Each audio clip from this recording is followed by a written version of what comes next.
ye kunnafoni minnu lase o bɛna lase aw ma Amadu fɛ.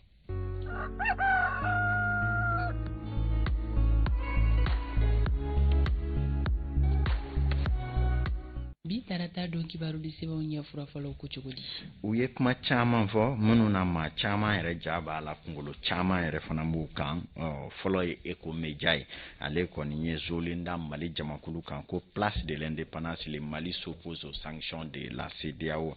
ko min ye place de l'indépendance jamakulu bɔra k'u ka dusumankasa yira ka ɲɛsin ni CEDEAO ka dɛngɛrɛnɛ minnu bɛ an ka jamana ale dala min ye k'a dɔn k'a fɔ olu kɔfɛ fana kunnafoni di sɛbɛn caman wɛrɛ bɔra minnu na an bɛ référence la sɔrɔ olu ko min ye mobilisation populaire contre les sanctions CEDEAO va-t-on vers la fin de l'hégémonie française en Afrique ko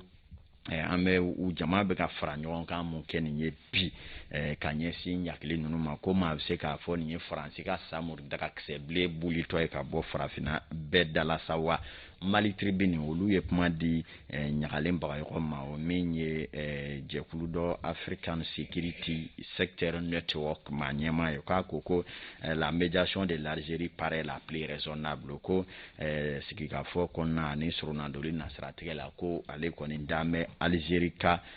tɛmɛsira ko de y'a la ɲuman ye. Kulikɔrɔ info ko sanction sévère de la CEDEAO le Mali entre résistance et résilience ko ɲakili min dalen Mali kan bi ko Mali bilama kɔni bɛ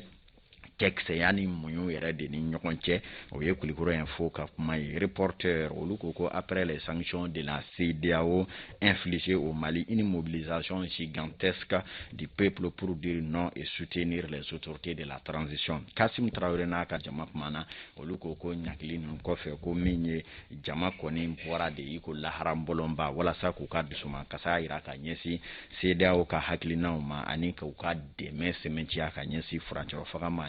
l'observatoire olu kɔni kumana IBK ka ntanyali kan ko disparition du président Ibrahim Boubacar Keïta limani sincère sans fin ko IBK kɔni ka ntanya ko nin ye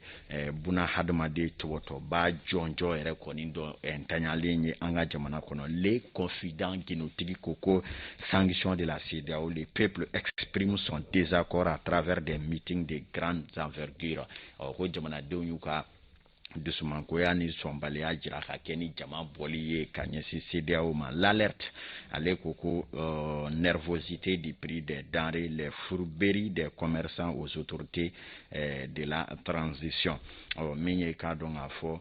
dusumankasa mun bɛ bi fɛnw sɔngɔ ko kan i k'a dɔn ko min ye sanni feere tigilama kɔni n bɛ ka dekun ni jalaki kuma caman fɔ bi fana ka ɲɛsin faga ɲɛmaw ma. Les pays olu ye kuma di ko Dr Sogel Kokala Mayiga ko nous voulons relire les accords déséquilibrés bɛnkan fɛn o fɛn bɛ Mali ni jamana minnu ni ɲɔgɔn cɛ ni Mali a fiɲɛ minɛ jigɛnnen don ka ɲɛsin Mali ma ko u bɛna nin bɛɛ lajɛlen sigi kala kelen kan a yɛlɛma dɔw la. L'indicateur bɛna kɛ a wala dani ye olu ko pour incitation à la violence des soutiens de la junte interpellée ko ka jama su ka bila jahadi ni balawule yɛrɛ ka jamana kɔnɔ ko fanga dɛmɛba fila bɛ wele bilara olu ma n'o ye Musa Jara ani i k'a dɔn Pap Jalo ye sanga 32 Coy o bɛ nɛgɛ segin kan kibaru di sɛbɛnw ɲɛfura fɔlɔ bɛɛ bi ta kuncɛ Fanta Tumota ni ala ma baasi kɛ an na ɲɔgɔn sɔrɔ dakun wɛrɛ kɛnɛ kan. Siga foyi t'a la Amadu k'i fo i ka timinandiya la baara kɛcogo ɲɛ la. Merci beaucoup. Merci. 10h20 wagatiw la ni kunnafoni di gafe ninnu u bɛ walawala u kɔnɔna kunnafoniyaw sabula ni tun ye u sanfɛla kunnafoniw ye ka gafe dayɛlɛ ka don a kɔnɔna la ka fɛsɛfɛsɛ bamanankan cɛɲi na o bɛ kɛ 10h20 bi tarata o ye Lamusa Sanogo ani Isu Cravate olu bɛ laseli kɛ anw ka don maa wele o bisimila wagati sera. Mamadou Jarasuba, honorable Mamadou Jarasuba ale kɔni anw ka bi maa welelen ye baroda kun bɛna tali kɛ fɛn min kan o bɛ tali kɛ a jɛɲɔgɔn ala ma hinɛ na Mali jamanakuntigi kɔrɔ Ibrahim Boubacar Keïta a bɛna kuma o kan Isa Kaba ye ɲininkali caman tɛnku a la an ka jɛ k'u ka masala lamɛn.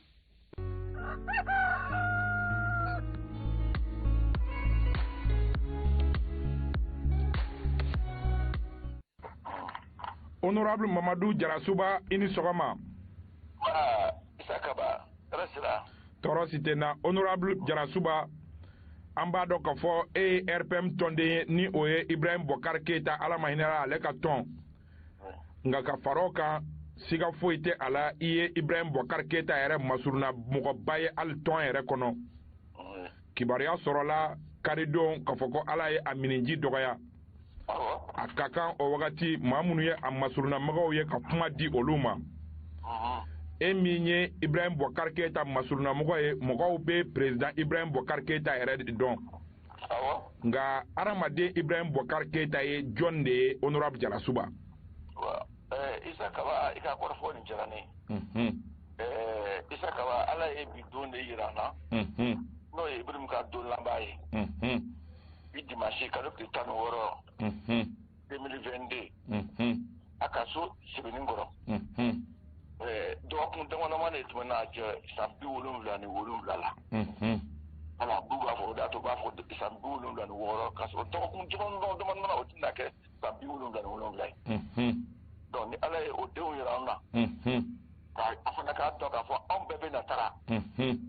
anw bɛɛ bɛna taga donc yanni k'i taga i bɛ ala deli la de k'a fɔ i ka taa bolo ɲuman kan i ka taa silamɛya bolo kan i ka taa dɔnbagaya bolo kan i ni mɔgɔw ka bɛn Ibrahim m'a f'i ɲɛna a jari ye o a ma jari ye o maliden ɲuman tun don siga t'a la Ibrahim a jari ye o a ma jari ye o Ibrahim tun ye mɔgɔ faamuyalen ye siga t'a la a jari ye o a ma jari ye i tun b'a dɔn ko Ibrahim b'a ka jamana fɛ a jari ye o a ma jari ye i b'a dɔn ko Ibrahim tun ye vraiment dɔnni maa ye a jari ye a ma jari ye i b'a dɔn ko Ibrahim tun ye ka mɔgɔw fara ɲɔgɔn kan Isa Kaba mɔgɔw farala ɲɔgɔn kan o kumu kɔnɔna la a ye fanga ta min kɛ minnu yɛrɛ tun t'a fɛ a y'o gɛrɛ a yɛrɛ la n'o tun ye a don an bɛ transition na FDR mɔgɔ a y'o gɛrɛ a yɛrɛ la olu donna gouvernement kɔnɔ o t'a to an minnu tun y'a ka tɔndenw ye mɔgɔw y'a ye a waati la k'a fɔ a bɛ ka k'an bila kɔfɛ ko anw kelen b'a ka fanga sigi a ka faamuyali tun ka bon n'anw ta ye an ye kuma caman fɔ a la donc o yɔrɔ de y'a to ne y'a fɔ ko ne y'a dɔn ko Ibrahim ye patriote ye o de y'a to fana ne y'a dɔn k'a fɔ Ibrahim a b'a jamana fɛ Isa Kaba n b'a f'i ɲɛna 2002 k'an to an ye bese bɛɛ sa ka ban ka fɛn bɛɛ sa ka ban dɔrɔn a k'a fɔ ko k'an ka jigin Mali kɔnɔ Ibrahim ko mɔgɔ dɔ ka fanga bɛ sɔrɔ coup d'état la du ka fanga bɛ sɔrɔ normal la du ka fanga bɛ sɔrɔ jugu la mais ale t'a fɛ jeli ka bɔ Mali kɔnɔ ale t'a fɛ Mali fɛn kelen ka ci machine ka taa o de ça de versimasi fara fa dan o y'a sɔrɔ du bɛ ka su olu bɛ to fanga la k'a su kan ka taa donc o y'a yira k'a fɔ Mali ka da ye Isa Kaba Ibrahim tun ye mɔgɔ ye min bɛ bi a tun bɛ hinɛ hinɛ bonya kojugu fɛ n'a ye baara o baara daminɛ dɔrɔn i b'a ye a bɛ kasi du bolo k'o ye kasi kɛlɛjuguya o tɛ dɛ a tun bɛ hinɛ de ko dɔ mana na la a bɛ kasi Ibrahim tun ye mɔgɔ ye min fana b'a dɔn an k'a bila kun na a tun bɛ yafa Ibrahim mana dimi ko cogo o cogo ka fɛn kɛ ni nana ka kuma fɔ a ye n'a y'a dɔn ko cɛ an bɛ bolo kɛ fɛn dɔ la a b'a fɔ ko a tɛ fɔra yafa ma wallahi Ibrahim tun bɛ a tun bɛ mɔgɔ bonya a t'a fɔ fiyewu ko i tɔgɔ a k'i ta tɔgɔ ma n'a b'a fɔ ko kɔrɔ a b'a fɔ tɔgɔ voilà ou bien n denkɛ voilà fɛn o fɛn bɛ yen bi o saba de tun y'a ka Ibrahim ka kuma ye n'a ye jɔ a b'a fɔ kɔrɔ a b'a fɔ tɔgɔ a b'a fɔ n denkɛ voilà donc n'i y'o lajɛ o ye fɛn ba de ayiwa honorable an b'a dɔn k'a fɔ ala nana n'a ka na ye bi na aw minnu ye Ibrahim masurunamɔgɔw ye welekan ani yafadelikan jumɛn b'aw bolo ka ɲɛsin jamanadenw ma ka sababu kɛ mɔgɔ si tɛ diɲɛ kɔnɔ k'i dafalen don wallahi Ibrahim Isa Kaba i bɛ ka baara min fɔ nin an bɛ welekan da kɛ parce que n ye min fɔ Ibrahim ka sisan ka n'a ye ko fanga dilanna cogo min na nin ye a yɔrɔ dɔ jiginna donc mɔgɔ tɛ se k'o faamuya ko fɔ nin qualité bɛ mɔgɔ la ka tila ka n'a fɔ ko ka fanga kɛra nin cogo la ta o tɛ kelen ye voilà mɔgɔ dɔ bɛ waati dɔ la i bɛ talo i bɛ bi mais o ni vraiment ŋɔniya ɲuman d'i la ani fɛn d'i la o tɛ kelen ye voilà donc Ibrahim na kuma a y'a sɔrɔ bi insécurité ka ca o b'a sɔrɔ justice ye problème b'o la o b'a sɔrɔ gouvernance kuma bɛ yen Isa Kaba o de y'a sɔrɔ danaya t'a ni ɲɔgɔn cɛ maliyɛnw ni ɲɔgɔn cɛ tiɲɛ don bon o de kɛra gɛlɛyaba ye a kɔnɔna la o gɛlɛyaba nin kɔnɔna la n'a fɔra k'i ka o dilan waati kuru bɛɛ kɔnɔna na a bɛ gɛlɛya donc o de y'a to a sina k'i ka moyen bɛɛ di k'a fɔ ko bon an ka sɔrɔsiw labɛn an ka finitigiw labɛn an ka tenitigiw labɛn bon o labɛnni ni fɛn wɛrɛw la peut-être minnu tun b'o kow kɔnɔna la ko wɛrɛw bɔra la u ye danaya tiɲɛ voilà o da de siɲɛ o tun tɛ Ibrahim Sako ye o la to me wele bla maniyo yi anga fara nyonga klep du wati ni ngono la ibrum me miri fofo na mali bina ta tabule bina ni maniyo ka u ko mali ya yira mola faso dia yira mola anga to nyongo ye faso ye pouvoir bo ko ye kura yo meni na vraiment amo bla ko la sushira donc aya yira maniyo la ko anga ke kelien anga mali fe ko mo la mali la dawante sigatala afana be aymi afana ka fo autorité ye ku jija vraiment maniyo bitara sami fe ni ukata no yi autorité bunya ku fo parce que dale ka banani fo fana ikala wati minani autorisation na ba yini u fe ko da ka ta fura ke walla ba dama o nyuma baye wala autorité cité bi ko vraiment mi a troka fo a de tse ka te katala parce que on na dala ka fo ko vraiment ni akene la moamindo chemindo a jorendo ni wole bla la ma wati abe wole jabi ata itali fe be ka segina kana wala tali be ka be segina kana ay wole bla manyo makanga franya on ka jadi sukele kanga franya on ka insécurité ni vraiment ka kele militant afana be chi ami mi be bi wa ka militant ibrum dayana est-ce que on mena ibrum ka ko fala ke tomboewa est-ce que on mena ibrum ko fala ka parti tonde nu ko do nyoma wa est-ce que on nyoma ko tse ka tondo fura nyongo ka ka kuluba kele wa est-ce que ante se ka anga ego bla aya ka intérêt personnel ko bla ka be fura nyongo anga ta nyongo fe ka na fama mi na katano wa o de kan ke donc vraiment o wole mi ngaka on so atilla anga ta mi oye donc ni vraiment fana ka yini fana ibrum ka fa mo fe on va te ko fe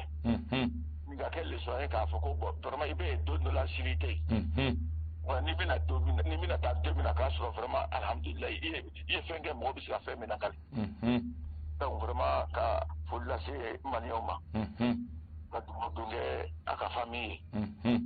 amusulo monsieur ami ala ka hinala ami ala ka jigoronya ami ala ka kaburu noro ami ka autorité furafo le bina ni shukoya ni ga utaye ka vraiment ku tsira la aka ke ko no anda ka fo e bi mi anga président ko do jamana denuma do tundo autorité be fo atiri munu na be no le président ko no tiri woro we no be extra la bena ni mi ka mo ne gira ka na bu be fo ka ñu fa ka fo vraiment ibru ga ibru ni ala sama ama jijala ka asa ngorota aywa ni ala sona ala ka nogoya awye aw munu ye amasurna mugo ye ala ka hakili ɲuman di an kelengilina bɛɛ lajɛlen ma Ibrahim Boubacar Keita a ma se ka ko ko kɛ an ka se k'olu kɛ Mali kɔnɔ honorable Jara Suba an bɛ i fo merci beaucoup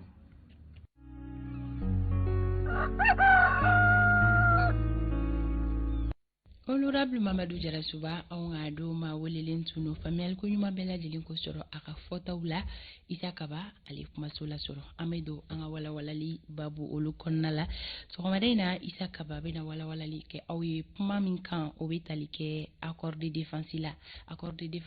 fen sugu jumei ani kun jumeni la aye o kuma sin tabi abena wala walali ke awi soni ani kaba be nyola soro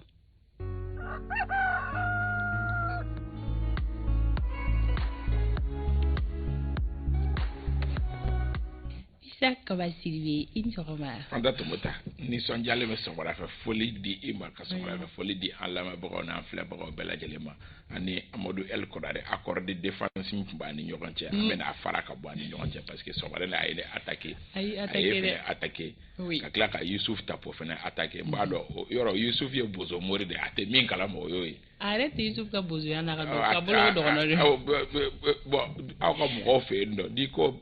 bozo makai dogonoi obechogodi kaba ko dogoi ote kaba o mangde respect kaba jone dogonoi akon alibale afo donc ba fo Youssouf tapo ko ba rebe jemu kay na me donc aka smale ndo ci Amadou ba ko ndo bara may ko parce que Amadou jedi be ga domine c'est ça be bede attaquer ambe foli badi en la me ba na fle ba bela jelema e kuno nyiwele ka finyana derke mi ni e wakati mi akumina lendo anye deme bado kasoe ko ya anga bara kuno anana kana boanye kana wale nyuma donc anye amba fuka wale nyuma do anaka entourage be ya ale mi kumbe dinga kono ale y'a dɔn o sababu ye a ka cɛdenw fana olu de b'a kibaruya d'a ma k'a fɔ ko mɔgɔ dɔw y'u jɔyɔrɔ fa ye mɔgɔ o mɔgɔ ye dɛmɛba dɔ a ye kunu a yaalala bamakɔ fan 14 bɛɛ lajɛlen fɛ ka taa foli kɛ o bɛɛ ye o bɛ ladamu ko fɔ o b'a jira k'a fɔ an ye min kɛ an ma fili an y'a fɔ n ko denmisɛnnin ye denmisɛnnin lamaralenba ye a y'a prévu yira an na ko bonya bɛ manden bonya masigi bɛ yen nɔ an bɛ dɛrɛte fo ko ala ka kisi a ɲɔgɔnna wɛrɛ ma kaba an bɛ don an ka bi walawalali kuma sen kɔnɔna na bi an ye mo min ta ni o bɛ na walawala o bɛ tali kɛ accord de défense la ni o ye lakana bɛnkan ye i bɛ se ka ɲɛfɔli kɛ an ye an bɛ se ka mun de faamuya ni kumakan in kɔnɔna na lakana bɛnkan yɛrɛ a bɛ don kuluba dɔ kɔnɔna la kuluba min b'a fɔ a ma ko politique de défense i b'a dɔn k'a fɔ baaraw de don diɲɛ jamanaw bɛ min kɛ politique de défense fɛn caman bɛ don ale hukumu kɔnɔ i n'a fɔ accord de défense alliance ani accord de coopération ninnu si tɛ kelen ye fanta tomo ta olu ye minɛnw de ye jamanaw bɛ minɛn minnu kɛ u ni ɲɔgɔn cɛ walasa diɲɛ bɛ hukumu min kɔnɔ bi na maa kelen tɛ se maa kelen tɛ se i bɛ taa sɔrɔ to bɛ dɔ bolo n'an tɛ o bolo i t'a sɔrɔ n'an bɛ dɔ bolo tigɛkoji tɛ o bolo nka bɛɛ ka fara ɲɔgɔn kan fitinin fitinin min bɛ aw bolo an ka a falen falen bɛɛ ka se ka dɔɔni dɔɔni sɔrɔ walasa an ka se ka ɲɔgɔn lakalan n'i ko k'i b'a fɔ nɔgɔya la i b'a fɔ k'a fɔ ko accord de défense bɛ don o hukumu kɔnɔ nka a bɛ don kuluba dɔ kɔnɔ kulu min ni jamana bɛɛ lajɛlen bɛ o bolo da a bɛ fɔ o ma ko politique de défense i bɛ fɛɛrɛ jumɛnw kɛ walasa k'i yɛrɛ lakana o fɛɛrɛw bɛ don i yɛrɛ ka kɛlɛcɛw olu labɛnnen ko i ka minansan ko ani fana ni i ni jɔnw bɛ baara kɛ ɲɔgɔn fɛ zango anw jamana minnu bɛ yen nɔ ni anw tɛ sebatigi jamanaw ye i bɛ taa sɔrɔ minan caman bɛ ani fɛn caman bɛ yen nɔ olu bɛ anw jɛ donc an b'a ɲini jamana wɛrɛw an n'olu ka se ka bɛnkanw don ani ɲɔgɔn cɛ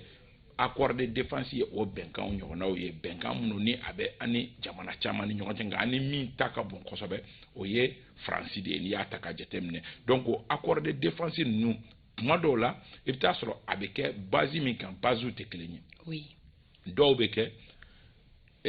anw ka jamana ani jamana wɛrɛ ni ɲɔgɔn cɛ k'a fɔ bon par exemple n'i ye Burkina ninnu ta ni anw ni Burkina ye accord de défense signé i bɛ taa sɔrɔ a bɛ signé min kan ni maa ye kojugu kɛ aw fɛ yen nɔ n'a bolila ka don anw fɛ yen nɔ aw bɛ a tigi minɛ ka di anw ma walima aw bɛ an yamaruya kumaɲɔgɔnya kɔnɔ an bɛ se ka don ka taa a tigi minɛ aw fɛ yen walima ni banbaganci binna anw ka jamana kan ni aw bɛ se ka dɛmɛ don an ma hukumu min kɔnɔ aw bɛ dɛmɛ don an ma mais o ye anw ni minnu ye sigiɲɔgɔn ye mais minnu ni an n'u tɛ sigiɲɔgɔn ye fiyewu fɔ an n'u cɛ ka jan kosɛbɛ i bɛ taa sɔrɔ bɛnkan bɛ se ka don an n'olu dɔw fana ni ɲɔgɔn cɛ i n'a fɔ faransiw ni États-Unis olu bɛnkanw bɛ kɛ jumɛn ye sebatigiw jamanaw ye olu ye u bɛ se ka dɛmɛ don an ma kunnafoni ko nasiraw fɛ diɲɛ minɛn kura minnu bɛ yen nɔ ni o y'a sɔrɔ olu bɛ se k'u to hali u sigiyɔrɔ la ka kibaruya sɔrɔ fo anw ka jamana kɔrɔyanfanw walima a tilebiyanfan walima a dogodogonin dɔw la olu bɛ se k'o dɛmɛ don anw ma cogo di walasa anw ka se ka an yɛrɛ lakana donc olu bɛɛ lajɛlen de bɛ don accord de défense hukumu kɔnɔ accord de défense min ni n y'a f'i ɲɛna k'a fɔ nka a bɛ don minanba dɔ kɔnɔ minanba min n'o bɛ wele ko politique de défense donc k'a fɔ k'a nɔgɔya dɔrɔn bɛnkanw de don bɛnkan minnu n'u bɛ kɛ lakana hukumu kɔnɔ nka a bɛnkanw lakana hukumu kɔnɔ u min bɛ segin min bɛ di ani min bɛ segin olu danfara bɛ olu ni ɲɔgɔn cɛ par exemple accord de défense bɛnkan lakana bɛnkan dɔw bɛ se ka sigi anw bɛ aw dɛmɛ aw ka lakana na nka aw bɛ anw dɛmɛ sɔrɔ bolo kan o dɔw bɛ se ka kɛ ka dama di o dɔw bɛ se ka kɛ an ka yɔrɔ dɔw bɛ yen nɔ fɛn dɔw bɛ bɔ o dugukolo jukɔrɔ anw mago bɛ se o ma nka an b'aw dɛmɛ lakanako la nka aw b'a to anw bɛ o bɔ ka taa ni o ye an fɛ yen nɔ lakana bɛnkan bɛ se ka sigi olu fana kan lakana bɛnkan dɔw fana bɛ se ka sigi ka fɔ bon anw bɛ aw dɛmɛ aw ka lakana na nka aw bɛ surasi minan fɛn fɛn san aw b'a bɛɛ san anw fɛ aw ka surasi minan fan o fan komi diɲɛ jamanaw bɛ o cogoya la ten tɔ bi in na sebatigiw ye mɔgɔ minnu bɛ surasi minɛnw feere ka sɔrɔ kɛ bi in na olu minɛnw da ka gɛlɛn ka tɛmɛ diɲɛ minɛn bɛɛ kan lakana minɛn da ka gɛlɛn bi ka tɛmɛ diɲɛ minɛn bɛɛ kan ni lakana minɛn miliyari 20 minɛn dara i ɲɛkɔrɔ i dabali bɛ ban i bɛ jɔ a la ka sɔrɔ kɛ olu da ka gɛlɛn donc jamana minnu b'o feere a sannibaga man ca mais n'i ye mɔgɔ kelen sɔrɔ n'o bɛ fɛ ka dɔ san i b'i tinti o tigi kan donc ce qui fait que mɔgɔw bɛ ɲɔgɔn dɛmɛ hali lakanako la walasa o tigiw ka minɛn san i bolo donc o ye lakana bɛnkan o ye o siraw ye Ok, kaba kun jumɛn de la lakana bɛnkan e y'o suganti sɔgɔmada in na ka na o ɲɛfɔ malidenw ye a kun ye jumɛn ye n y'a fɔ k'a fɔ n ka baara in taabolo kura ye n'an ye mot min ta i bɛ taa sɔrɔ a mot ani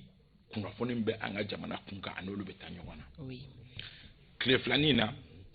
kunkan dɔ wililen don kɛrɛnkɛrɛnnenya la premier ministre de y'a fɔ sibiri don a ko lakana bɛnkan min n'o bɛ anw ni faransi ni ɲɔgɔn cɛ ko fangacɛ furancɛ fanga ɲɛmaaw ye a ɲini fɔlɔ ka lakana bɛnkan yɛrɛ k'a dogodogo ni ɲɛw dɔn kelen olu y'a sɔrɔ lakana bɛnkan min bɛ anw ni faransi ni ɲɔgɔn cɛ lakana bɛnkan tɛ nka anw coro ni bɛnkan de don premier ministre ka fɔ la fɛn caman bɛ a kɔnɔ minnu tɛ anw yɛrɛ arranger premier ministre ka fɔ la a ko hali 2013 min ni faransi nana ka na u ka dɛmɛ don anw ma ko bataki min cira faransi ma professeur Jɔnkuda Tarawele fɛ a wagati ale min tun ye fangacɛ furancɛ fanga ɲɛmaa ye ko o bataki ko anw b'o sɔrɔ internet de kan ko a tɛ Mali sɛbɛnfura bila yɔrɔ si la ko k'a sɔrɔ n'i y'o jateminɛ ko o bɛnkan kun ye min ye o ye k'a fɔ faransikaw ka kunnafoni di an ma ani fana u k'an dɛmɛ sɛbɛ kɛlɛ la nka k'a fɔ ko mɔgɔ tun bɛ cun dugu ma ka na k'u bɛna kɛlɛ kɛ anw fɛ yen nɔ ko o tɛ o bataki kɔnɔ o fɛnɛ o kɛrɛfɛ a y'a fɔ k'a fɔ ko lakana bɛnkan min bɛ anw ni faransi ni ɲɔgɔn cɛ ko o lakana bɛnkan yɛrɛ bɛ anw bali tuma dɔw la an yɛrɛ ka dugumakolo sanfɛ k'a fɔ ko an tɛ se k'an ka baara dɔw kɛ o misaliya ye ko dɔgɔkun jan tɛmɛnen ko olu ye terrorisiw kibaruya mɛn yɔrɔ dɔw la k'olu ye laɲini kɛ k'u bɛna avion wuli ko ka taa dankari o terrorisiw la ko faransi ye a fɔ olu ɲɛna ko ayi k'o ye olu ka opération Takuba ko o ka lakɔgɔli yɔrɔ ye entraînement kɛ yɔrɔ ko o bɛ se ka kɛ cogo di yɔrɔ min ni a lakodɔnna k'a fɔ ko banbanciw jatigɛ walekɛlaw de b'o yɔrɔ la ko faransikaw b'a fɔ k'a fɔ k'o ye olu ka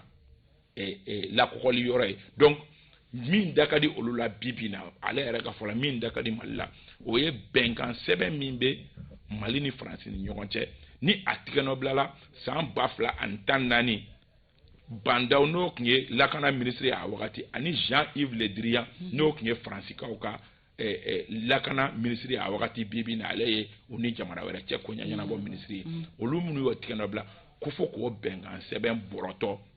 walima n'a tɛ bɔrɔtɔ a ka sɛbɛn kura ye k'a lajɛ bɛɛ lajɛlen b'i ka nafa sɔrɔ sira sɔrɔ a la cogo min. Kaba est-ce que bibi na o bɛnkan sɛbɛnw bɔrɔtɔli tɛ kɛ gɛlɛya ye wa? Kuma yɛrɛ b'o yɔrɔ de la sisan parce que olu y'a fɔ k'a fɔ ko ko olu ye ci bila ka taa ko ka bɛnkan sɛbɛn bɔrɔtɔ nka faransikaw ɲininkara ko aw ye kibaruya sɔrɔ k'a fɔ ko malidenw bɛ Mali fangacɛ furancɛ fanga bɛ fɛ ka bɛnkan sɛbɛn bɔrɔtɔ wa faransikaw ka kunnafoni na ko mɔgɔ si ma bataki ci olu ma bɛnkan sɛbɛn kunkanko la nka premier ministre kɔni y'a fɔ sibiri tɛmɛnen o ni sisan ni ɲɔgɔn cɛ gɛlɛyaba bɛ kɛ min ye n'i ye bɛnkan sɛbɛn in fana bɔrɔtɔ gɛlɛya tɔ bɛ wara an b'a dɔn k'a fɔ ko gɛlɛyaba bɛ fangacɛ furancɛ fanga walima Mali ni faransi mara ɲɛmɔgɔw ni ɲɔgɔn cɛ bi ni bɛnkan sɛbɛn in fana ni farala ka fara o kan o farali bɛna conséquence bɛna kɛ jumɛn ye Barkani sen bɛ o la wa Takuba sen bɛ o la an dun b'a dɔn k'a fɔ maa dɔw ka fɔ la hali bi na Barkani jɔyɔrɔ ka bon lakana ko la an ka jamana marabolo dɔw kɔnɔna la donc ni k'a fɔ ten tɔ ko conséquence t'a la o ye c'est trop léger an yɛrɛ bolo nka ko bɛ ka taa cogo min kɔni hali n'a conséquence bonyana peut-être hakilina miiri bɛ a la premier ministre kɔni bi na olu fɛ hali ni bɛnkan sɛbɛn ma bɔrɔtɔ complètement a relecture ka kɛ ka segin a kan ka fɛn kuraw don a kɔnɔ fɛn minnu t'an arranger k'olu bɔ a kɔnɔ an ka segin bɛnkan in a lawaleyali kan o kuma de bɛ sen na mɛ k'a fɔ k'a bɔrɔtɔ pewu pour le moment o ma fɔ nka faransi bɛ hukumu min kɔnɔ bi n'i ko ka bɛnkan sɛbɛn relecture kɛ faransi bɛna sɔn o ma wa ɲininkali b'o yɔrɔ de la. ɲininkali b'o yɔrɔ la lakana bɛnkan o kunkanko kibaruyaw olu ɲɛfɔra aw ye Isa Kaba Sidibe fɛ o ye dan sigi sɔgɔmada in na walawalali babu la Kaba kumakuncɛ kuma ni folikanw. Kumakuncɛ kuma ye dɔrɔn halisa Ala ka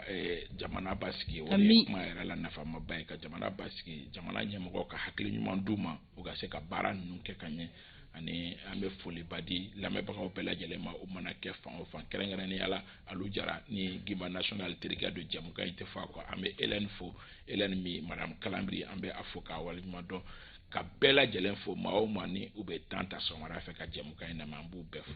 Isaka wa k'i yɛrɛ fo don o don ɲinini ani walawalali la sɔgɔmada in n'a foli bɛ kɛrɛnkɛrɛn ka di an balima tunkarankew ma maliden fɛn bɛ yen nɔ ni u bɛ tunga fɛ u bɛ Mali kɔkannaw la ni jamukan in tɛ fɔ u si kɔ a mana kɛ u b'a lamɛn sira fɛn o fɛn fɛ wagatiw cogoyaw fana tɛ kelen ye a mana kɛ u b'a lamɛn wagati fɛn o fɛn na an bɛ bɛɛ lajɛlen fo k'a fɔ ko an ŋaniya ɲuman bɛ ka taga tunkaranke kelen kelenna bɛɛ lajɛlen ye ko Ala ka tunga diya u la ka garizɛgɛ ɲuman di an n'u ma ka segin so fana nɔgɔya u ye a kanubaga kelen kelenna bɛɛ lajɛlen fo aw minnu b'aw ka danaya d'anw kan ka daminɛ tɛnɛn fo ka taa se juma ma ni jamukan in kɔnɔna la kunnafoniya ko o nasira la an se kɛra mun ye bi kunnafoni kunda ka di aw ma o tun bɛ tali kɛ na Ustaz Yakuba Jabate an baara ɲɔgɔn don Renouveau FM na yan nɔ assalamu alaikum an bɛ Ustaz fo an b'a ɲinɛ Laurent Coulibaly kɔ Renouveau FM na yan nɔ an b'a fɛnɛ fo Jibril Dumbuya ale bɛ Gabon k'a ni sɔgɔma Bakari Bambera ale bɛ san an bɛ jɛ ka optique maaw bɛɛ lajɛlen fo Amdalayi Aseyida Jibi Jalo ka fara a tɔw bɛɛ lajɛlen ka Herman n'a tɔw bɛɛ lajɛlen an b'u fo